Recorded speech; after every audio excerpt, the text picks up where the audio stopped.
back to the Tales of TIC. Today we have a very special guest on the podcast. It's Benoist Lasserre. Benoist is a global executive from the TIC industry. He spent the last 20 years working in the sector, working at strategic majors such as Eurofins Scientific and SGS, in roles such as VP of Global Environmental Testing at SGS. And now recently he is the Group Managing Director at a testing company called AgroLab Group. So we're really excited to have you on today, Benoist. Firstly, thanks so much for coming on. Thank you for having me. So the first question is, how has your background influenced your approach towards the TIC industry? Well, Thomas, I've been spending like 20 years, especially in the testing business. But before that, I've been working for a few years still in the industry, and especially in corporate finance. And I think working this kind of environment with heavy investment, with large capex, has taught me that we have to care about this capex level, that Yeah. the return on investment basically that we have. Usually, a lot of people consider TIC business as being a service business or non-capital intensive. But I can Mm, tell you that after 20 years in the sector, I mean, when you have to invest in especially very, very expensive instruments, that's not the case. hmm Very good. We have a question coming up here which talks about sales teams. It says, how do you approach building and maintaining, managing a high performance sales team?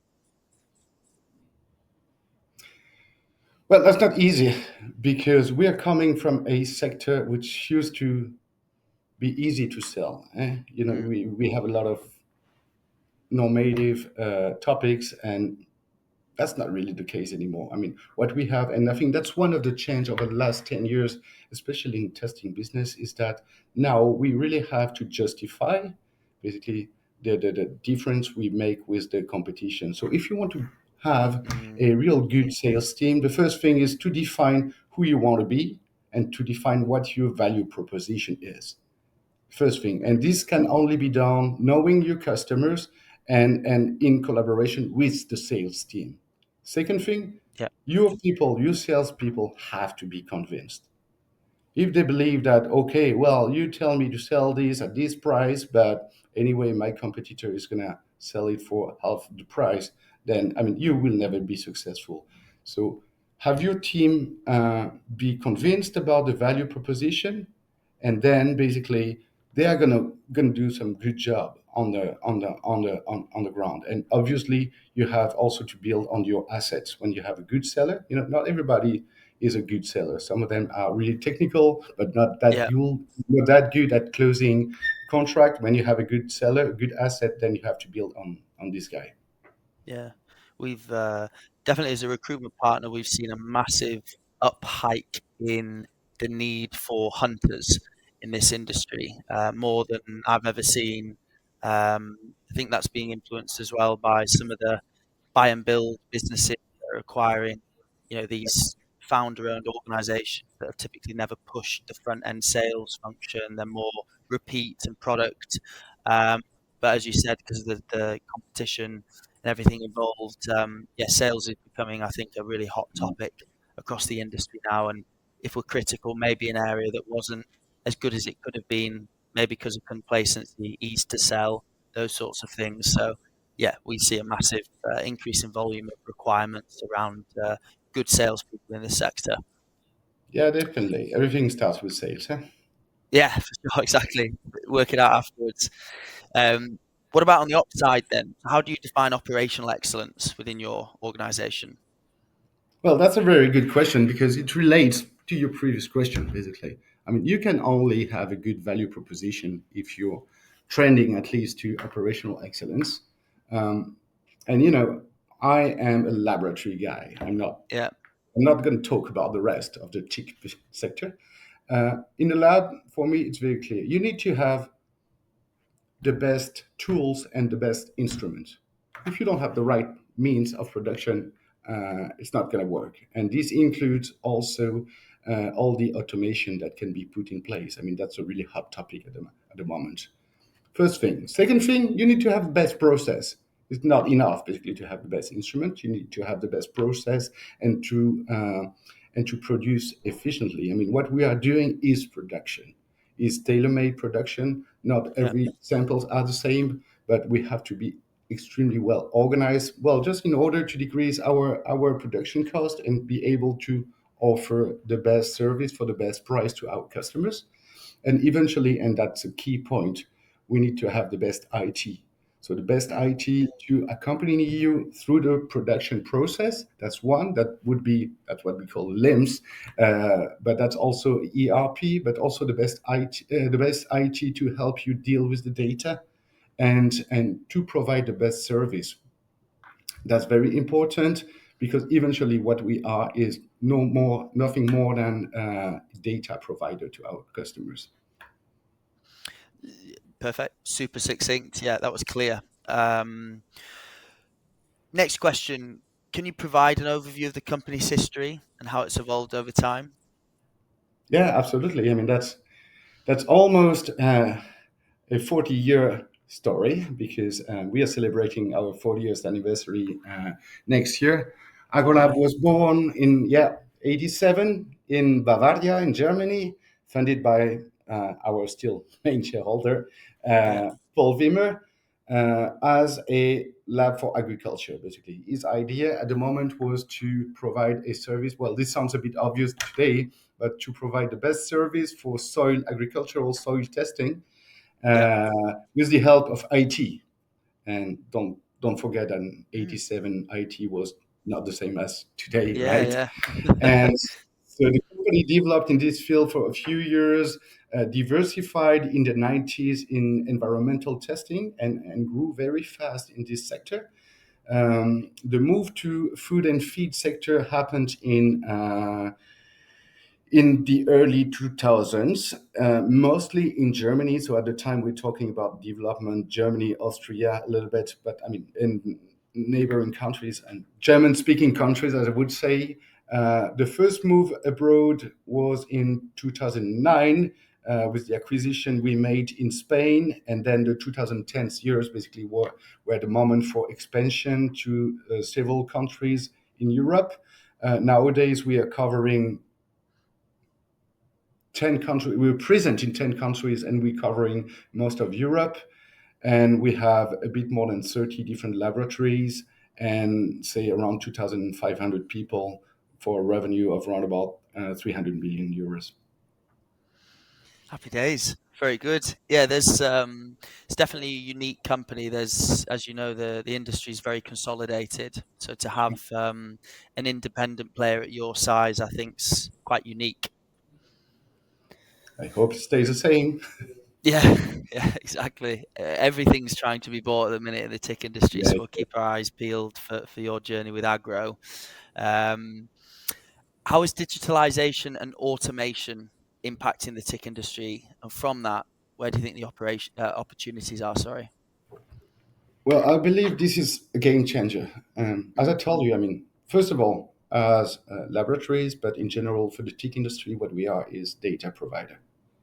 We give certificates, we give numbers eventually. That's what we do. So Yeah, digitalization, basically, it's obvious. I'm not going to elaborate more on that. I mean, we yeah. have to provide our data to the best way with the best value to our customer, because this is value, this is added value that we can provide them. Just a word on automation, because I think that's the trend for today. It goes together with AI. Yeah. And we can see that with the development of AI, this has already a strong influence on the automation, and we are moving to this trend along. We are at Agolab, we're making massive investment Wow. in automation and in AI, and I think this is the solution for tomorrow, because people are willing again to pay for added value, right? And that's what we hope we can generate through this digitalization for the customers, but also for our production through the automation, because we want to automate and make almost for free, I mean, tasks that can be really automated, and our customers pay for the added value that we can provide. Simple, but not really. Super complex. Well, that's a long way, I can tell you. Yeah. For sure. No, it's yeah. I don't know if you've got a take on the general competitor landscape, but it's encouraging to hear how front of mind this topic is for yourself and your company. Um, yeah, very good. So we move on to something about yourself. So can you share any specific mindset or mental strategies that have helped you overcome challenges and maintain a personal outlook? Well, yeah, I mean, there's no magic recipe, I would say. I used to be a very humble rugby player when I was way Ah, right. younger. And there is something that we say in rugby is that, well, when things go wrong, you just go back to fundamentals. And I Yeah, think that's very true. Uh, I'm not a chemist, and I've been working 20 years basically in the world of chemists, surrounded by engineers and chemists. And yeah, that's not, well, I think it has become a word at a yeah. point of time.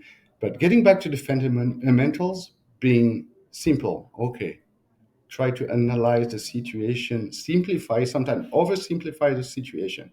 This is my problem. From a lot of problems, just make it down to one unique problem that we can solve and say, okay, how can I simplify all that, find a solution to this problem? And I think following this path, I mean, you can solve most of the business problems.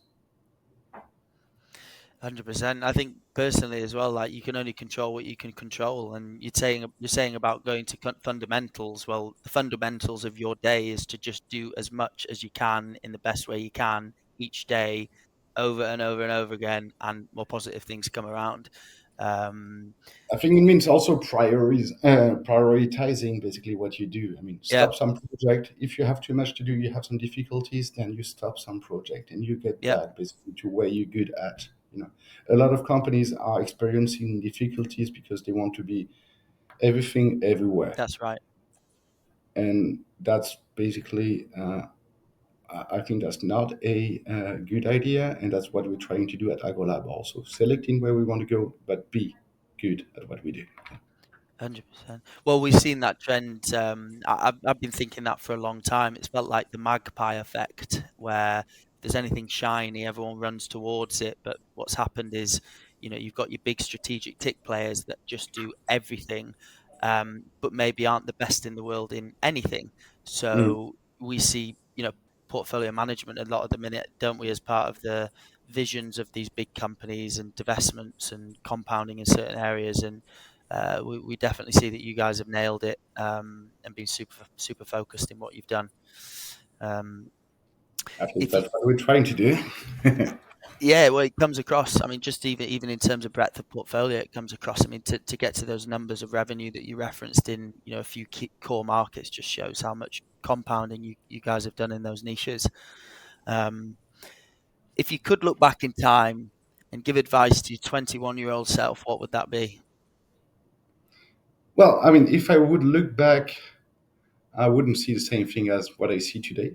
So That's true. I That's wouldn't true. make it like this. Yeah. Um, I'm a father of six kids. So, Wow. and I have some grown, well, not that grown up, but some young adult kids. So that's not a theoretical question. That's what I tell them, to tell you the truth. First thing, be yourself, because, that's the most important. I mean, you can pretend, but eventually it doesn't land. But the most Hmm. important is, if you want to take responsibilities, just raise your hand. And Mm, that works. I mean, I'm a little bit sometimes disappointed by uh, the young people that do not want to take responsibility. And I think that's a general trend. I would not try to explain it, but I mm, think every manager has noticed that it's complicated to find young, motivated people. It's okay, but find people who want to take some responsibilities, well, that's even more difficult to find. So if you want to take responsibility, raise up your hand, and everybody will give you responsibility if you're trustworthy. that's 100% right. Definitely. Yeah. Make it known when there's a topic, like if the company's going through a restructuring and they think about who can take additional responsibility, it will just be the person that's front of mind, either by doing good work or by asking. Like if you don't ask, you don't get. I completely agree with that. Yeah, that's it. Very good. Well, I just want to say a massive thank you for coming on, Benoit. It's been a pleasure for you Thanks for to having try me. to digest and present your 20 years experience to us and the audience. So, yeah, massively appreciative of it. Hopefully, we can put the clock forward a couple of years and see where you are there and have another conversation and come back to this and reflect. But for the meantime, I really appreciate you coming on and supporting the podcast. Thanks, Thomas.